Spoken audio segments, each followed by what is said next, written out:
Hello बच्चों, कैसे आप लोग?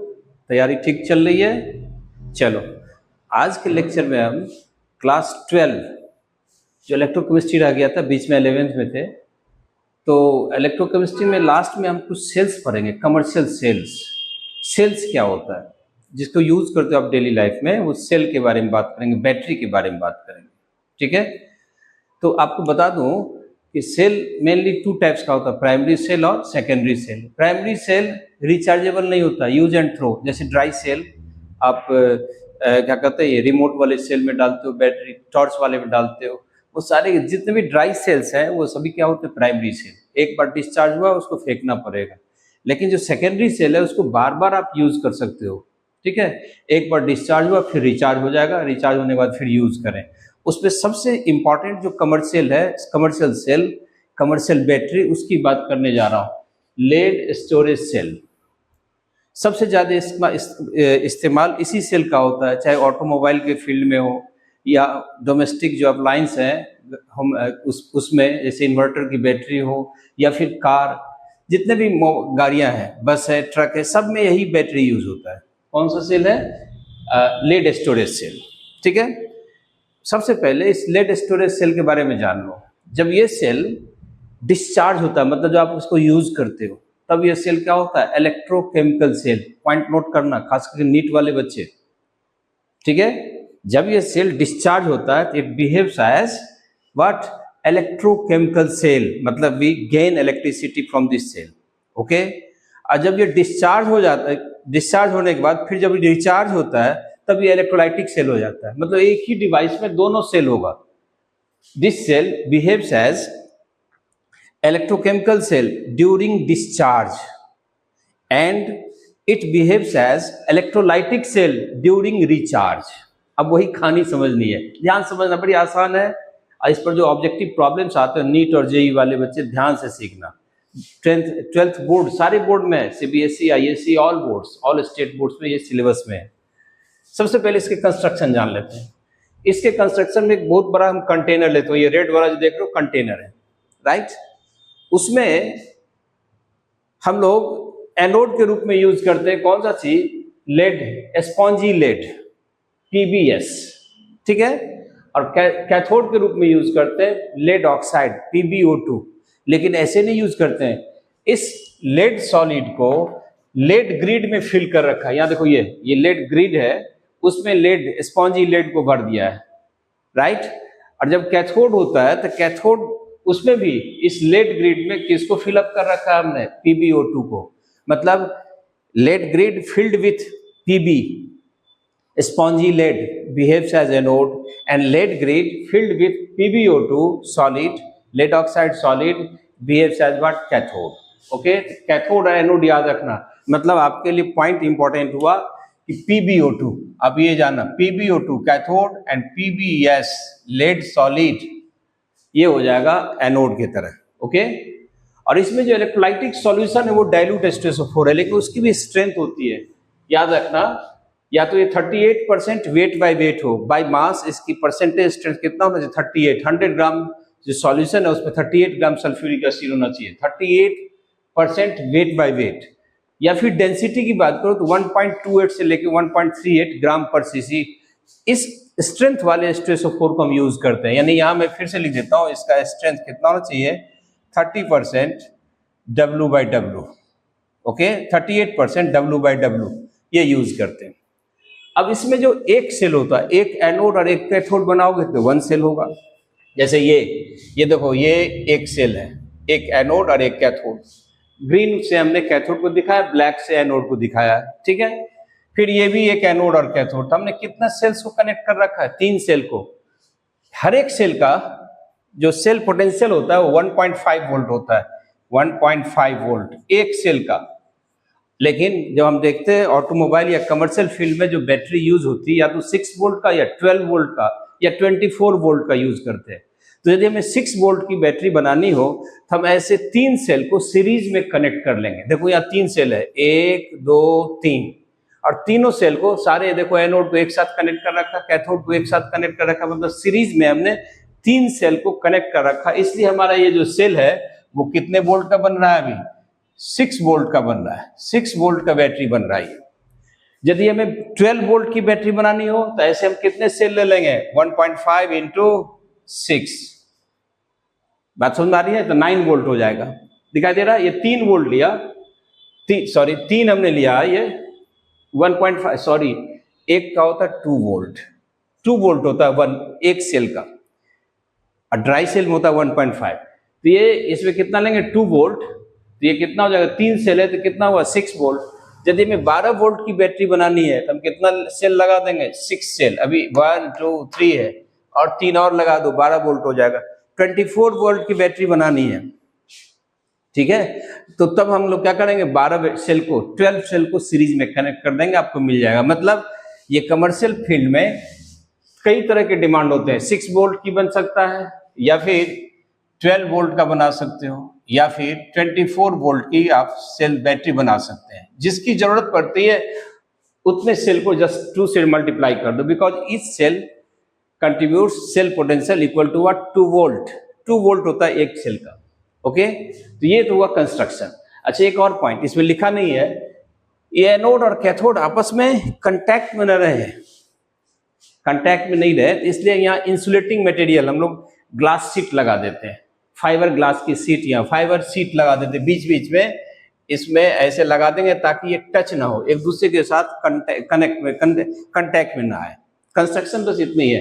अब आप घर में जब देखते हो सेल बैटरी देखते हो इन्वर्टर वाले, तो ये पूरा सील रहता है और 2 पॉइंट रहता है, देखना, एक रहेगा रेड, एक क्या रहता है ब्लैक, वो लिखा रहता है। तो एक क्या होगा एनोड, दूसरा क्या होगा कैथोड, इस सबको एक साथ सील करके पूरा बंद कर देते हैं, ठीक है। ये तो कंस्ट्रक्शन है।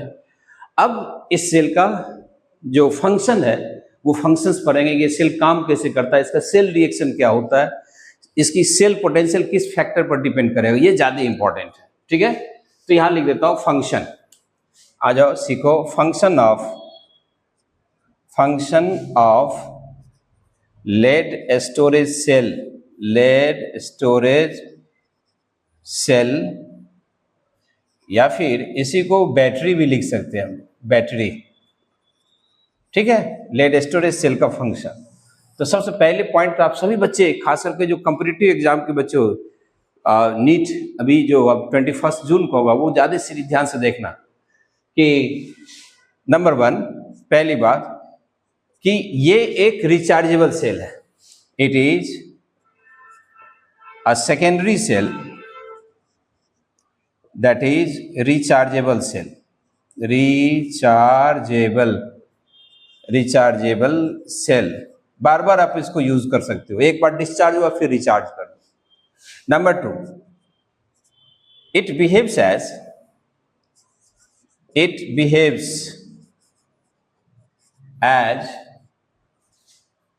electrochemical cell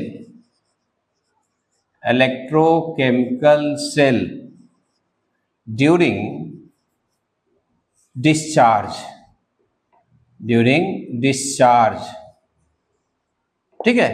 अब आपकी स्कूटी में, बाइक में, कार में, जो आप जैसे आप स्टार्टर की ऑन करते हो, इसका मतलब वो सेल क्या होता है, किस तरह से बिहेव करता है, ये डिस्चार्ज हो रहा है, आप हॉर्न बजाते हो डिस्चार्ज हो रहा है, ठीक है। लेकिन फिर जब उसकी बैटरी, उसकी जो इलेक्ट्रोलाइट है उसकी स्ट्रेंथ कम हो जाएगी तो अपने आप फिर रिचार्ज होना शुरू हो जाता है, ठीक है।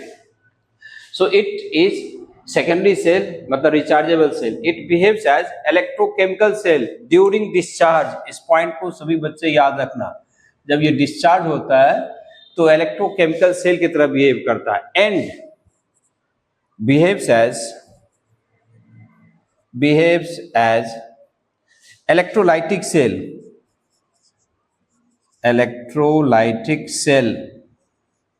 ठीक है, ड्यूरिंग रिचार्ज, जब रिचार्ज होगा, ठीक है, तो तब ये इलेक्ट्रोलाइटिक सेल की तरह बिहेव करता है। इस जो अंडरलाइन कर दिया, इस पॉइंट को नहीं भूलना, ठीक है।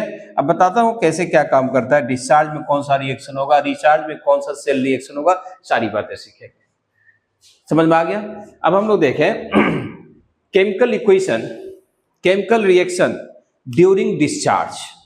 इसी सेल में जब ये डिस्चार्ज होगा, मतलब ये सेल, जब इस सेल को आप यूज करोगे, मैं यहां मिटा देता हूं, जब इस सेल को आप यूज करते हो to obtain current, electric current आप लेना चाहते हो, तो ये क्या हुआ, डिस्चार्ज होगा। तो डिस्चार्ज के दौरान यानी कि इलेक्ट्रोकेमिकल सेल की तरह जब बिहेव करता है, तब इसमें कौन कौन से रिएक्शंस होते हैं, एनोड पर कौन सा रिएक्शन होता है, कैथोड पर। ये रिएक्शंस समझ जाओगे, याद रखना होगा, ठीक है। तो यहां लिखता हूं, केमिकल रिएक्शन ड्यूरिंग डिस्चार्ज, जब ये सेल डिस्चार्ज होता है, मतलब इलेक्ट्रोकेमिकल सेल की तरह बिहेव करता है, तब रिएक्शंस कौन सा होगा, ये बात सीखें, बहुत आसान है। तो चलो, एट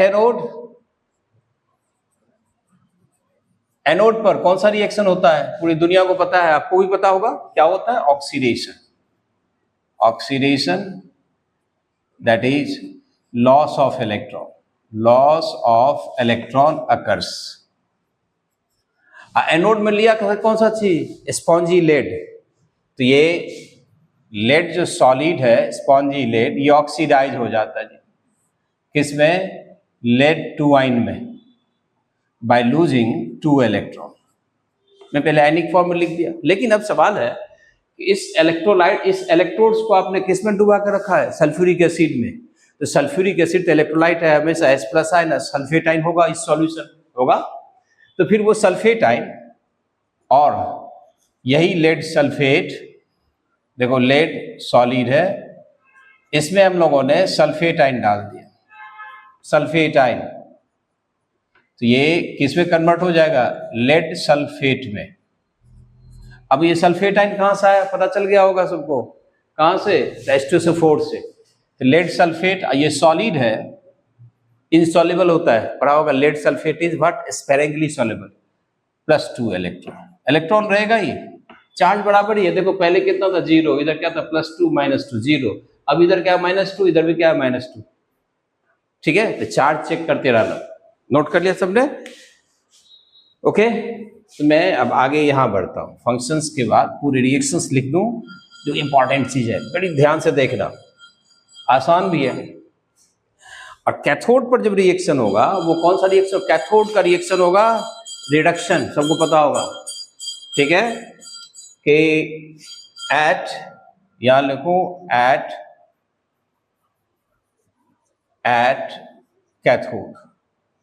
कैथोड में क्या चीज लिया था हम लोगों ने, याद होगा, लेड ऑक्साइड, PbO2, याद है, PbO2 लिया था, ठीक है। इसमें होगा reduction occurs, that is gain of electron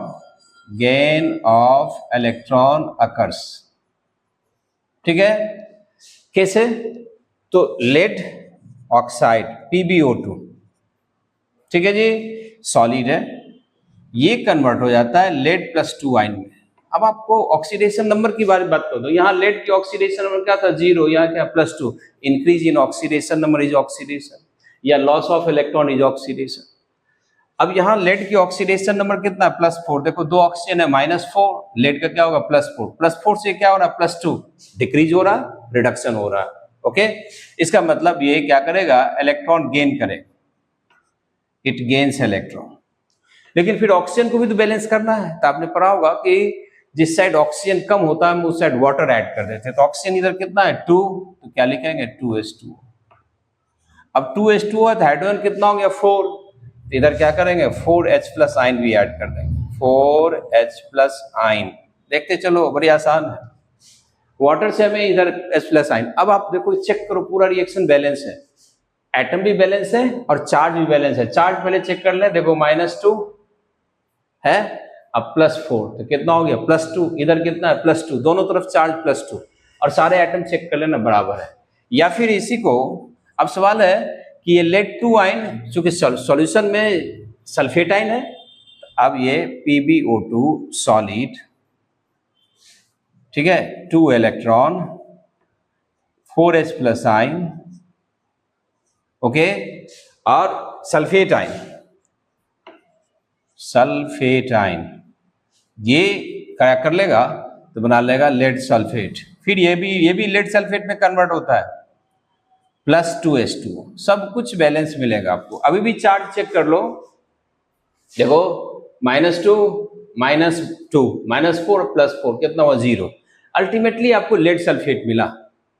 इसलिए कंप्लीट सेल रिएक्शन, अच्छा यही लेड सल्फेट चूंकि स्पेरिंगली सॉल्युबल है, तो जब सेल यूज करोगे तो इन्हीं इलेक्ट्रोड्स पर लेड सल्फेट क्या होता है, जमा होने।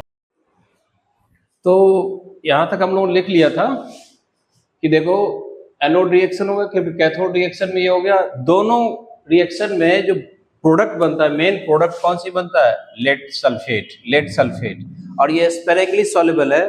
अल्टीमेटली इन इलेक्ट्रोड्स पर ये क्या होता है, डिपॉजिट हो जाता है। जैसे जैसे काम डिस्चार्ज होता जाएगा, लेड सल्फेट इस पर डिपॉजिट होने लगेगा, राइट। अब हम कंप्लीट सेल रिएक्शन लिखते हैं। So cell reaction during what,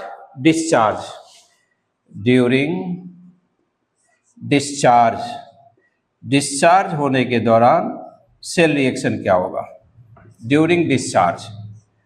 तो ये है हमारा एनोड रिएक्शन और ये है कैथोड रिएक्शन। दोनों रिएक्शन को ऐड करो तो देखो loss of 2 electron, gain of 2 electron, cancel हो गया।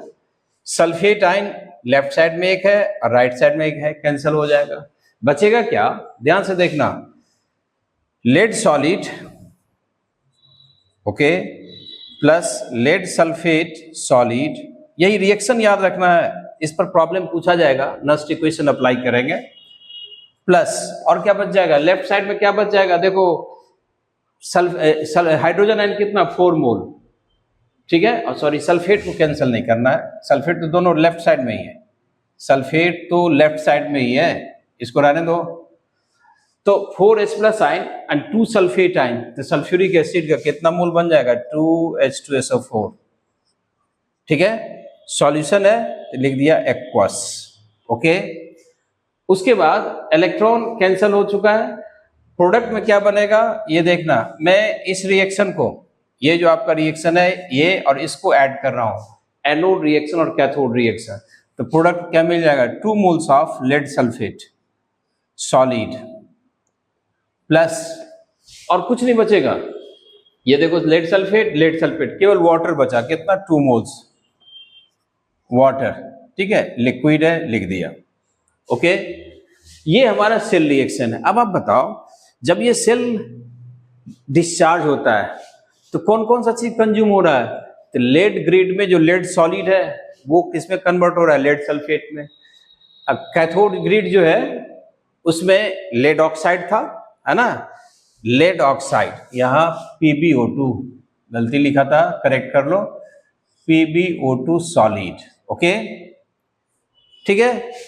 PbO2 सॉलिड, यहाँ देखो PbO2 सॉलिड और Pb कंज्यूम होता है ये H2SO4 की जो डेंसिटी आपने लिया था कितना, नियर अबाउट 1.28 ग्राम पर cc ना, या 38% लिया था, उसकी H2SO4 की स्ट्रेंथ क्या होगी, ड्रॉप होने लगती है, कंज्यूम होता है H2SO4, उस सॉल्यूशन की स्ट्रेंथ और डाइल्यूट होने लगता है, राइट। तो खर्च होगा H2SO4, और ये एनोड जो था, कैथोड का जो लेड सॉलिड एनोड ग्रिड में और क्या कहते हैं लेड ऑक्साइड कैथोड ग्रिड में जो था वो कन्वर्ट हो रहा किस में, लेड सल्फेट में। तो ये हमारा सेल रिएक्शन है। ये इसी सेल रिएक्शन पर ऑब्जेक्टिव प्रॉब्लम आएगा, कैसे आएगा तो वो बात बता रहा हूं, ध्यान से देखना। यदि हम लोग इस सेल के लिए नस्ट इक्वेशन यूज करें, अप्लाइंग नस्ट इक्वेशन क्या मिलेगा, E cell equal to E0 cell minus 0.0591 upon N। तो बताओ N की वैल्यू कितने मोल्स इलेक्ट्रॉन का ट्रांसफर हो रहा है, 2 मोल्स का, तो divided by 2 log product upon reactant. तो ध्यान से देखना, प्रोडक्ट में ये सॉलिड है तो सॉलिड की आप कंसंट्रेशन कितना 1 मानते हो, और ये भी लिक्विड है तो कितना लिखेंगे 1, कुछ आई नहीं। अपॉन रिएक्टेंट, तो रिएक्टेंट में क्या है, lead solid 1, lead oxide solid 1, केवल मिल गया सॉल्यूशन किसका, सल्फ्यूरिक एसिड का, तो क्या लिखेंगे H2SO4 की कंसंट्रेशन पावर 2 ठीक है, लिखोगे। इसको हम लोग लिख सकते हैं E not cell minus 0.0591 divided by 2। इसको लिख सकते हैं लॉग H2SO4 की कंसंट्रेशन पावर -2, ध्यान से देखना।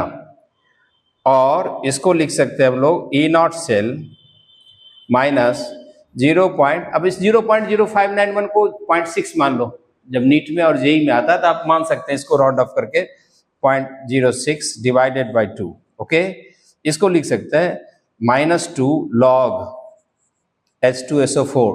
बड़ी इंपॉर्टेंट चीज बता रहा हूं, ध्यान से देखना, ठीक है। अब ये 2 और 2 कैंसिल हो जाएगा, तो इसको आप क्या लिखेंगे, equal to E not cell minus, अब ये माइनस है और ये भी माइनस, तो माइनस माइनस क्या होगा, plus.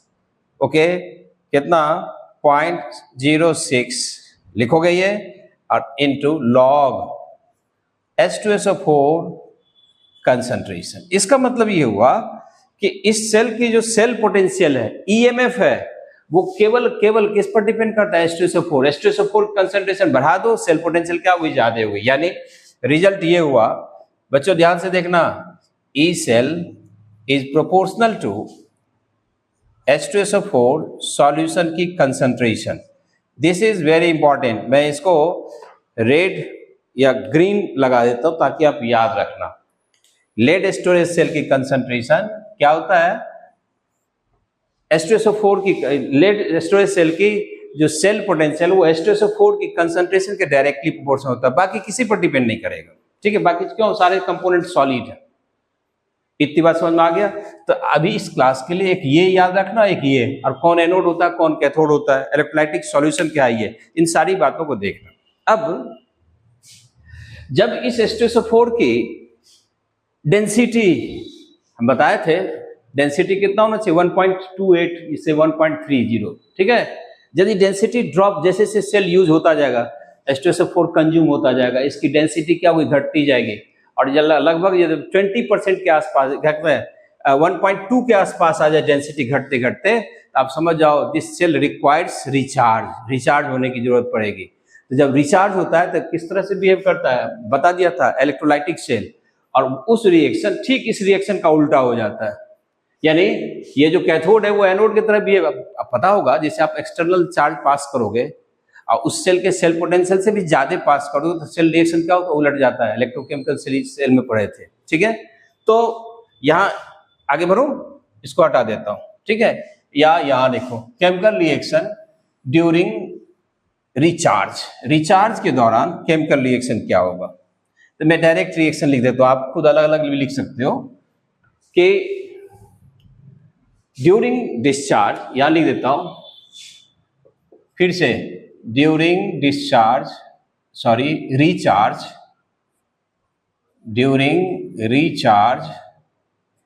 this cell behaves as electrolytic cell. तब ये सेल इलेक्ट्रोलाइटिक सेल की तरह बिहेव करता है, electrolytic cell. and the cell reaction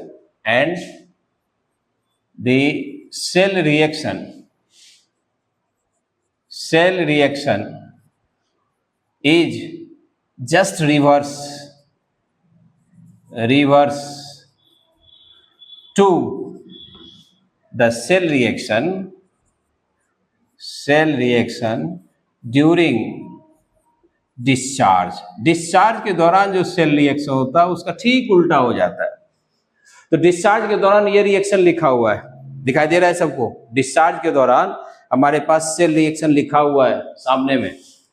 तो हम लोग क्या लिखेंगे, यानी इस रिएक्शन का उल्टा हो जाएगा। जो लेड सल्फेट इस इलेक्ट्रोड्स पर डिपॉजिट हुआ था वो फिर से ऑक्सीडाइज रिड्यूस होना शुरू हो जाता है। तो देखो क्या लिखेंगे, लेड सल्फेट सॉलिड कितना मोल, 2 मोल 2H2O, इसका ठीक उल्टा gives lead solid plus PbO2 plus PbO2 solid plus 2H2SO4। बस यही रिएक्शन हो जाता है, प्लस 2H2SO4, मतलब जो प्रोडक्ट था वो रिएक्टेंट, जो रिएक्टेंट था प्रोडक्ट। याद रखने के टिप्स बता रहा हूं।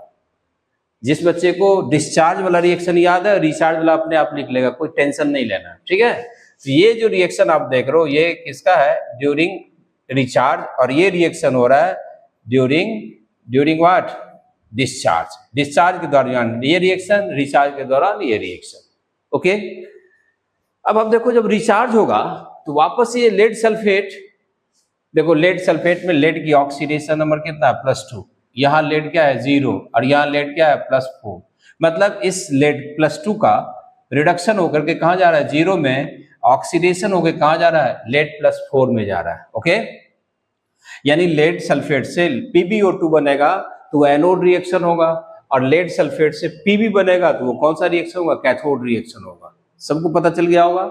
साथ ही साथ इस रिएक्शन में जब ये रिचार्ज होता है तो किसका फॉर्मेशन होता है, देखो H2SO4, जिसकी डेंसिटी अब 1.2 ग्राम पर सीसी हो गया था। अब जितना देर तुम इसको रिचार्ज करते जाओगे ये H2SO4 का फॉर्मेशन शुरू हो गया। H2SO4 का फॉर्मेशन शुरू हो जाएगा तो इसकी डेंसिटी क्या होगी, बढ़ने लगेगी, और जब बढ़ते बढ़ते इसकी डेंसिटी 1.28 या 1.3 के आसपास आ जाए, यानी 38% के आसपास आ जाए, तो हम कहते हैं cell is what, fully charge, पूरा चार्ज हो गया, फिर चार्ज की जरूरत नहीं है। समझ में आ गया। तो सबसे इंपॉर्टेंट पॉइंट इसका रिएक्शन, और इससे इसका जो सेल पोटेंशियल है वो किस पर डिपेंड करता है। तो याद रखना केवल H2SO4 के कंसंट्रेशन के डायरेक्टली प्रोपोर्शनल होता है इसका कौन सा चीज, सेल पोटेंशियल। अब इसमें केवल नीट के लिए बता रहा हूं, अब बोर्ड के लिए क्या, अब बाकी चीज फ्यूल सेल वगैरह आप खुद पढ़ लेना। फ्यूल सेल हुआ, ठीक है, जो कि आजकल मॉडर्न सेल है। फ्यूल सेल में एडवांटेज ज्यादा है, राइट। उसमें सेल को बार बार डिजाइन नहीं करना पड़ता, एक एंड से हाइड्रोजन गैस पास करो, एक से ऑक्सीजन गैस पास करो, ठीक है। एनोड पर ऑक्सीडेशन, कैथोड पर रिडक्शन, यू गेन इलेक्ट्रिसिटी, ठीक है। अब लेकिन उससे इंपॉर्टेंट एक चीज रह गया था, कंसंट्रेशन सेल, मैं इसको हटा रहा हूं, ओके। चलो तो नेक्स्ट टॉपिक हमारा होगा कंसंट्रेशन सेल। इसमें भी केवल हम सेल पोटेंशियल की पूछा जाता है, इसलिए बता रहा हूं। बाकी जो इलेक्ट्रोकेमिकल सेल था वहां आप याद होगा हम लोग यूज करते थे कौन सा चीज, सॉल्ट ब्रिज। इसमें आपको सॉल्ट ब्रिज करके इस्तेमाल करने की जरूरत नहीं है, क्यों, तो कंसंट्रेशन सेल है, इलेक्ट्रोड बिल्कुल सेम है, zinc electrode anode, zinc electrode cathode. तो फिर फर्क क्या होगा कि जो इलेक्ट्रोलाइटिक सॉल्यूशन ले तो उसकी कंसंट्रेशन को चेंज कर दो, उससे भी सेल बनता है, ठीक है। तो मैं अगला टॉपिक बता रहा हूं, इंपॉर्टेंट है, ये भी 12th में नहीं आता है, नीट और जेई में आता है, ठीक है। कंसंट्रेशन सेल, कंसंट्रेशन सेल, ठीक है। कंसंट्रेशन सेल ये भी एक तरह का इलेक्ट्रोकेमिकल सेल है। It is also a type of concentration, sorry, electrochemical cell, electrochemical cell ये भी एक तरह का इलेक्ट्रोकेमिकल सेल है। It is also a type of electrochemical cell, ठीक है। इसमें दोनों इलेक्ट्रोड सेम होता है, anode and cathode, both are same electrode, same electrode, दोनों इलेक्ट्रोड एक ही होते हैं, but the concentration of electrolytic solution, but concentration of electrolytic solution differ, ये इसमें डिफरेंस हो जाता है, differ, concentration of electrolytic solution differ.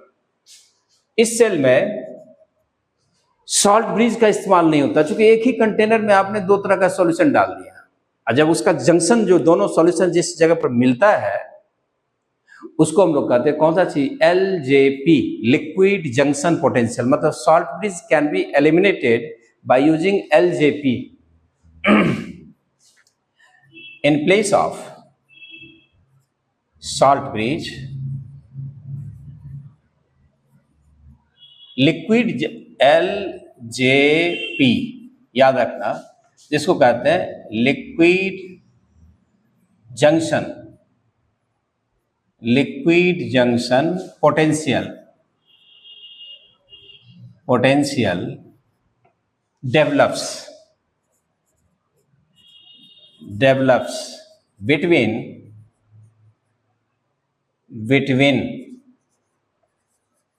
electrolytic solution of anode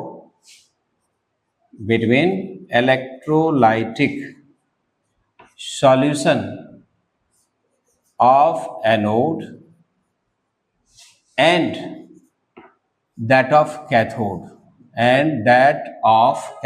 बस यही फर्क है। लेकिन सवाल है ये सेल कब फिजिबल होगा, इसकी फिजिबिलिटी के लिए कंडीशंस पढ़ लेंगे, ठीक है।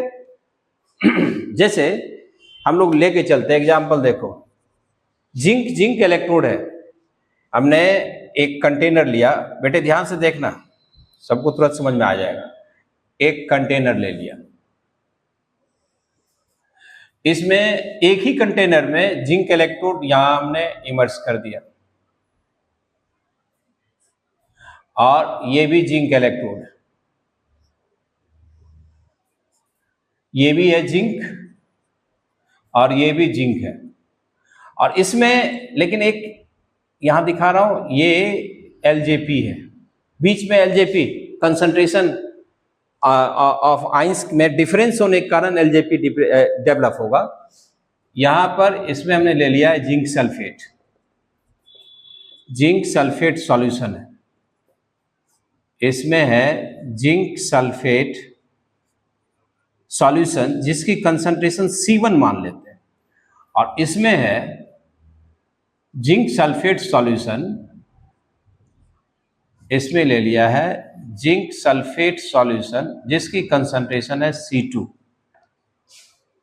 तो जिंक सल्फेट में ही जिंक रॉड डूबा हुआ है, और यहां भी जिंक सल्फेट में है, तो दोनों इलेक्ट्रोड सेम हुआ ना, ये भी जिंक इलेक्ट्रोड, ये भी जिंक इलेक्ट्रोड।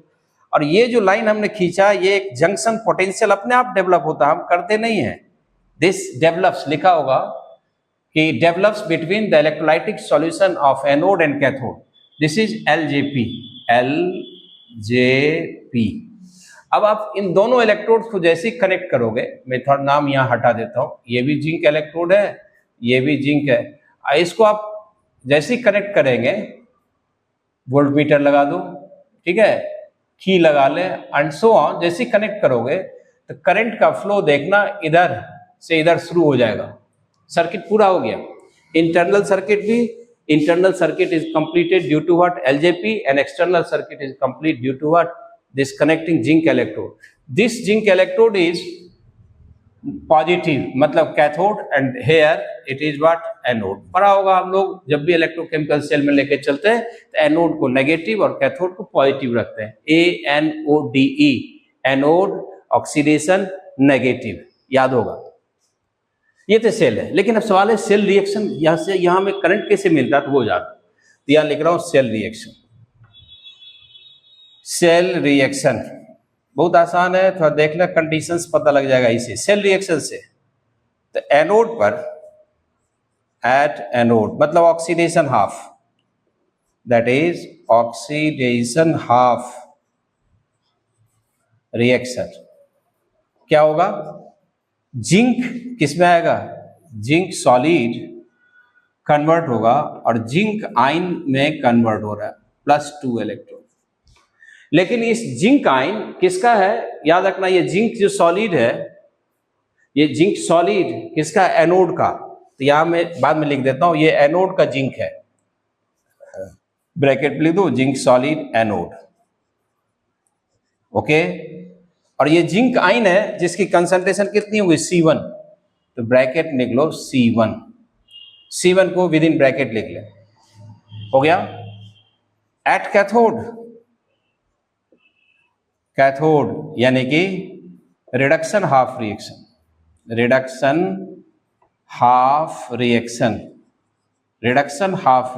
क्या होगा, खुद देखें, क्या लिखोगे, रिडक्शन हाफ रिएक्शन लिखेंगे हम लोग। तो जिंक आयन जो इस सॉल्यूशन में है, इस सॉल्यूशन में जो जिंक आयन है जिसकी कंसंट्रेशन क्या है, C2, zinc ion C2 concentration वाला ये इलेक्ट्रॉन गेन करके किस में कन्वर्ट हो जाएगा, जिंक सॉलिड में। लेकिन ये जिंक सॉलिड कहां पर जमा हो रहा है, कैथोड का, ये कैथोड वाला है।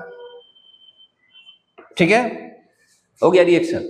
यदि हम सेल रिएक्शन लिखें, कंप्लीट सेल रिएक्शन लिखें, तो बताओ क्या लिखोगे। कंप्लीट सेल रिएक्शन जो लिखोगे तो आप क्या लिखेंगे बताओ। देखो, लॉस ऑफ इलेक्ट्रॉन और गेन ऑफ इलेक्ट्रॉन कैंसिल हो गया, और ये जिंक आयन और ये भी जिंक आयन कैंसिल नहीं करोगे, क्यों, तो इस जिंक आयन की कंसंट्रेशन कितनी, C1, इसी कंसंट्रेशन क्या है, C2। लेकिन ये जिंक है सॉलिड और ये भी जिंक क्या है, सॉलिड है, चाहे कैथोड पर जमा हो एनोड पर जमा हो, तो ये भी क्या होगा, कैंसिल हो जाएगा। और जिंक सॉलिड है ना। अब नेक्स्ट सेल रिएक्शन हुआ, जिंक C2 आयन कंसंट्रेशन ये चेंज हो रहा है किसमें, जिंक आयन C1 कंसंट्रेशन में। देख लो C1 है, ये है सेल रिएक्शन। अब यदि ये सेल रिएक्शन होगा तो इसके लिए नस्ट इक्वेशन लिखो, या पहले मैं इसका सेल लिखना सिखाता हूं, रिप्रेजेंट नहीं किया सेल को, लिखा सबने, समझ में आ गया। अब मैं इस सेल को पहले रिप्रेजेंट करता हूं, उसके बाद फिर इसका नस्ट इक्वेशन, मतलब इस सेल का सेल पोटेंशियल किस बात पर डिपेंड करेगा। ठीक है, तो इस सेल को भी हटा दें, केवल सेल रिएक्शन रहने दे रहा हूं ताकि आप जल्दी जल्दी समझेंगे। ठीक है जी। हाँ, देखो कि सेल का रिप्रेजेंटेशन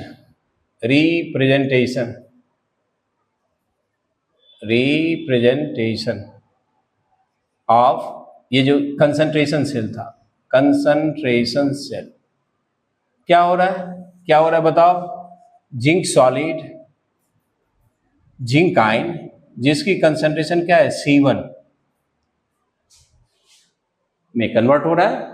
सॉल्ट ब्रिज नहीं यूज करते हैं, या हम लोग यूज करते हैं कौन सा चीज, लिख दो ऐसे इसको कह देते हैं हम लोग कौन सा चीज, LJP। और जिंक 2 आयन C2 कंसंट्रेशन है जिंक सॉलिड, लिख सकते हैं हम लोग। LJP लिखो या फिर सॉल्ट ब्रिज ही लिखो, लेकिन है वो क्या कहते हैं, सॉल्ट ब्रिज है नहीं, उसको हम क्या कहेंगे, LJP, लिक्विड जंक्शन पोटेंशियल। अब इस सेल के लिए सेल पोटेंशियल निकालो यूजिंग नस्ट इक्वेशन।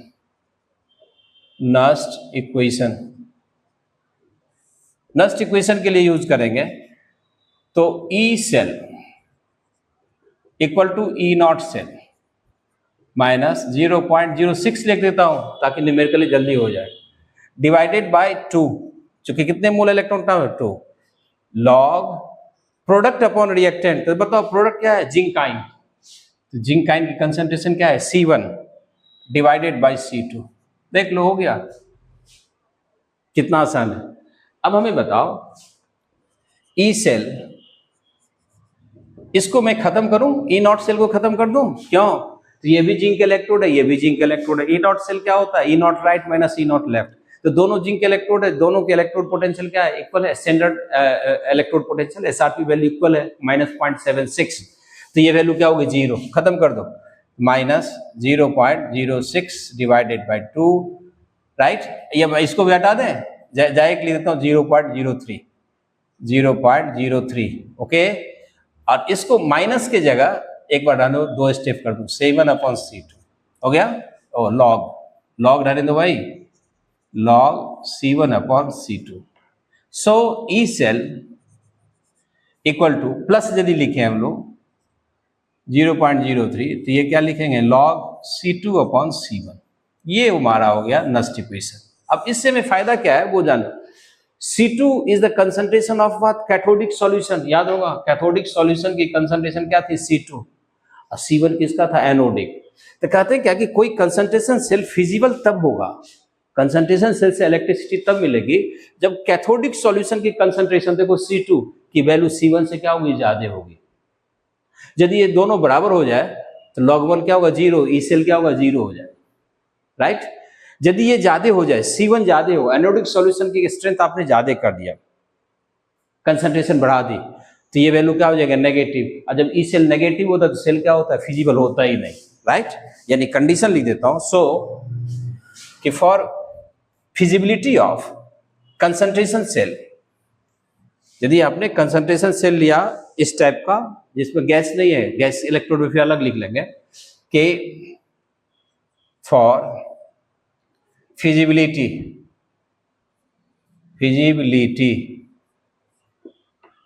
यानी positive E cell,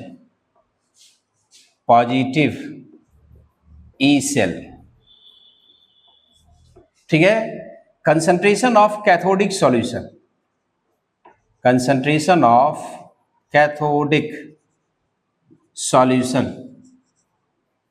should be higher than concentration of anodic solution। पहली बात तो ये हुआ। और आप चाहते हो कि बहुत ज्यादा हमें सेल पोटेंशियल मिले तो इसको कंसंट्रेट रखो, हाईली कंसंट्रेट, एनोडिक सॉल्यूशन को हाईली डाइल्यूट रखो। जितनी ज्यादा डिफरेंस होगा, C2 की वैल्यू जितनी ज्यादा होगी, C1 की वैल्यू जितनी कम होगी, सेल पोटेंशियल क्या होगी, ज्यादा होगी। यानी E cell directly proportional to C2, मतलब कैथोडिक सॉल्यूशन की कंसंट्रेशन, ठीक है, and inversely proportional to C1 यानी एनोडिक सॉल्यूशन। एनोडिक सॉल्यूशन बढ़ाते जाओगे कंसंट्रेशन, सेल पोटेंशियल घटता जाएगा। Anodic solution. अब बताओ समझ में आ गया सबको? तो ये था जिंक इलेक्ट्रोड। अब ऐसे ही जिंक इलेक्ट्रोड लेके, ऐसे आप कॉपर इलेक्ट्रोड को लेकर चलो तो हाइड्रोजन गैस इलेक्ट्रोड ले लो तो वहां क्या होगा, उसके प्रेशर पे भी डिपेंड करेगा और H+ साइन कंसंट्रेशन पर भी हो। तो आज के लेक्चर में हमने यही बात बताई। अब आपके लिए इसमें हम एक प्रॉब्लम देंगे आज। इस प्रॉब्लम को डिस्क्रिप्शन में मिला रहेगा प्रॉब्लम, राइट। उस प्रॉब्लम वो आपके लिए चैलेंजिंग है पूरे इलेक्ट्रोकेमिस्ट्री में। देखता हूँ कितने बच्चे सॉल्व करेंगे। Okay, good luck.